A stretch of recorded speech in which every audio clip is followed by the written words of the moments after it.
Good morning, Tony Datino, doing my Live with Tony here on Friday, and it's already January the 5th. My goodness, it seems like we were just celebrating Christmas like yesterday and New Year's an hour ago, and here we are on January 5th. We're back into our first week of the new year, and I am back into a message you've heard over and over again, and I just keep talking with people and encouraging them to just start some mild walking exercise.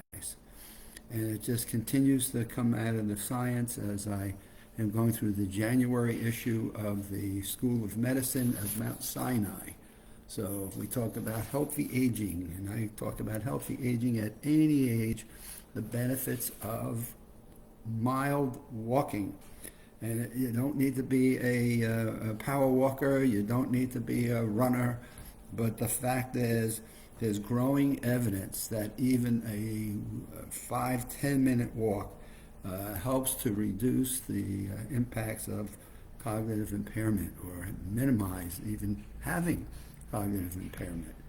And I talked last in 2023 about the impacts of having a walking buddy, which now combines two of the strongest things that you can do, which is the social aspects that are important to cognitive health.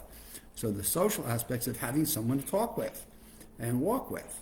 And just before you know it, 5 minutes will turn into 20 minutes. But I always tell people, start with 5.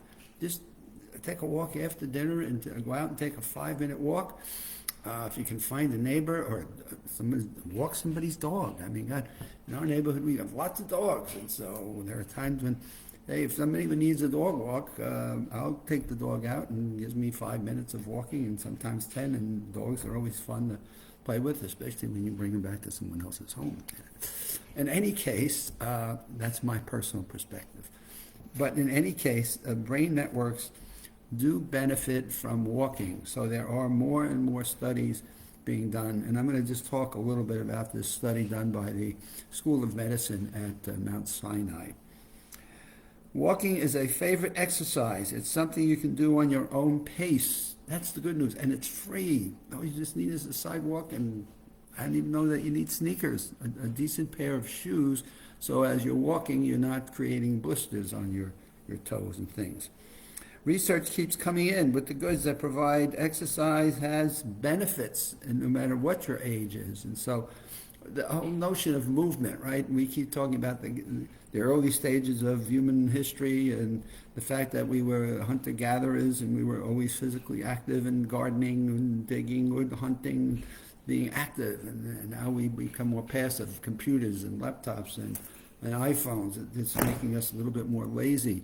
So we have to be more aggressive and more concrete about things that we want to be able to do for our own mental health. And one of them is walking.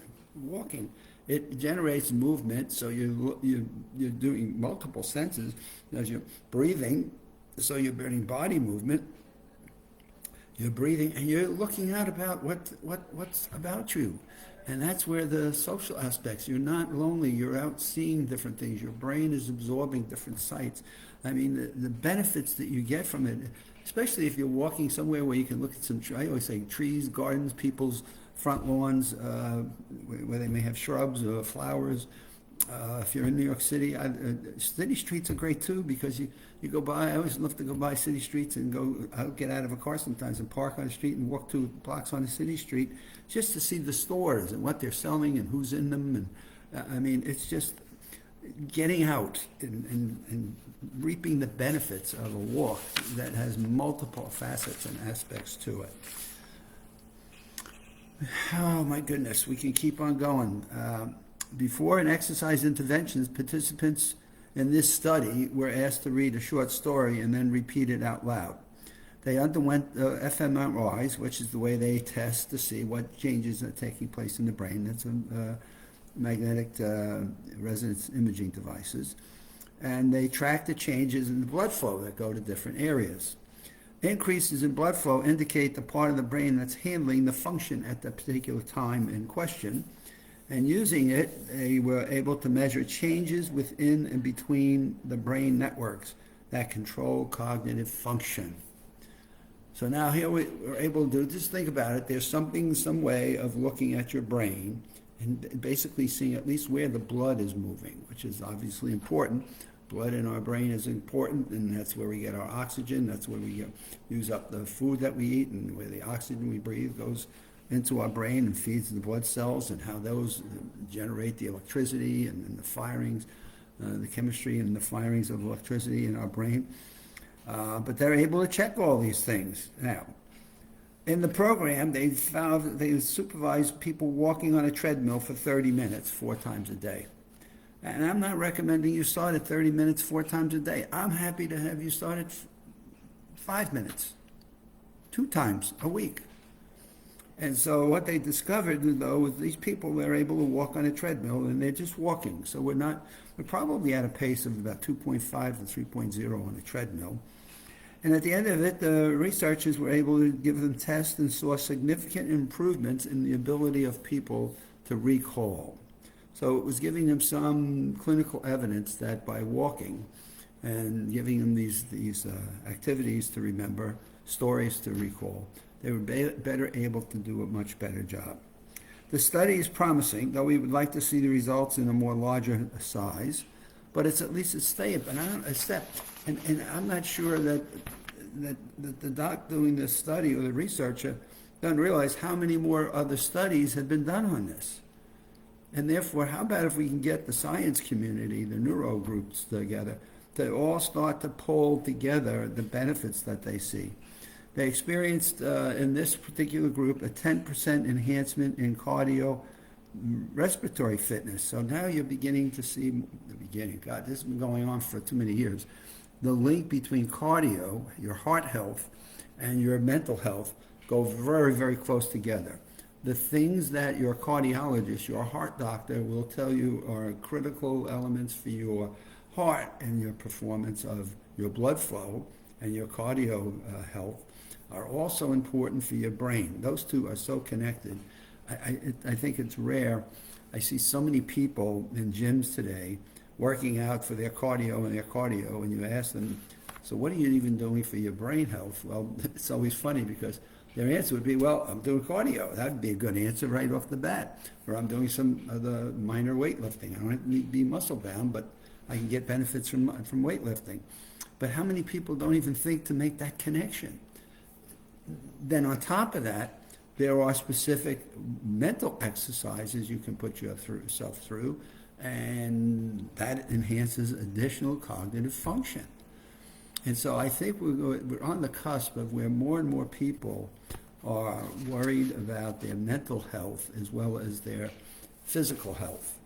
And yet the two go together. The things that you do exercising, and be it aerobic exercise, anaerobic exercise, or even stretching, all benefiting our human body and our flexibility and our breathing, and then recognizing that your breathing and anything you're doing for muscles are also impacting your cognitive function. Now, another thing is you got to think beyond exercise. So what else do you do? Well, diets. What you eat and what you drink are crucial elements. And there's so much going on with wine. And is red wine good? Is white wine good? What wine is good? How much should I drink? And boy, that pendulum just keeps going back and forth. But forget the drinking.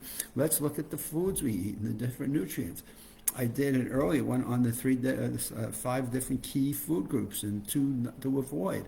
So that was a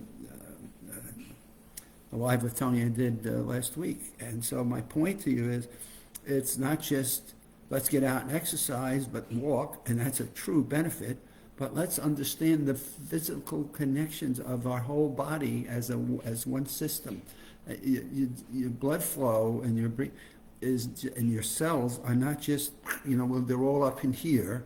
No, they're out throughout your whole body. And so I was surprised to read this past weekend about I was at my dentist this week, and I brought an article that I read at New Scientist magazine, the importance of oral health, and how oral health has an impact on your gut, and the bacteria that comes from your mouth that goes down to your gut that can create all kinds of terrible things for us, and different diabetes and cancers and sicknesses and breaking down the body's immune systems. So we got to start thinking more about the whole and the benefits that we can do to our mental health, to our physical health, to our eating habits, and of course, sleeping is, God, how much have we been talking about is sleeping and the importance of getting a good night's rest. And yet, the thing that drives me nuts with that one is people know they get, and they want to get a good night's sleep. Who likes waking up tired and dragging their butt and being cranky and stressed? And so, how do we deal with these elements in a positive way that helps us to live as long and a healthy and joyous life as possible? And that's the work we're going to continue to do here through the USA Memory Championship and through the work that we're doing now at the Connections Brain Health Workshop. And I think 2024 is going to bring us to a lot of positive things. We, of course, have got the USA Memory Championship, our 25th event coming up, which still people are like, well, where have you been doing these? We've been on TV, we've been in the Wall Street Journal, the New York Times, USA Today, we've been on all the major documentary network programs, and people just, they don't stop and think about what can I do to improve my mental functions, memory, creativity, communication skills, that can make a difference in my life. And that's the work that we continue to do. So we have just reached our first week of January. Poof, gone. And it's football weekend tomorrow, Saturday, a couple of games on Saturday, a bunch of games on Sunday, we're done with Monday. We will know who is off to the NFL playoffs. And when I stop and think about that, it's week 18.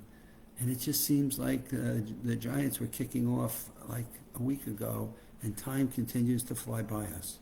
So all I want to encourage people to do is utilize the time you have in the most productive way possible for your physical well-being, for your mental well-being, and for the social interactions that you engage in that all help you to have a joyous life that's filled with joy and happiness and fun things and accomplishments that when you look back at them, you say, my goodness, I'm making a difference for the world somewhere. And maybe it's one person. That's part of the world. And that's what we do through the work we're doing with the Memory Enterprises, LLC, which is the legal definition for what we have. And that just says we keep on going because each year we're making a difference in people's lives. And that's what's most important. Have a great weekend, and I'm on vacation next week. I should be able to get to the internet and do my Live with Tony. So we'll see you, expected to see you next week. Have a good weekend.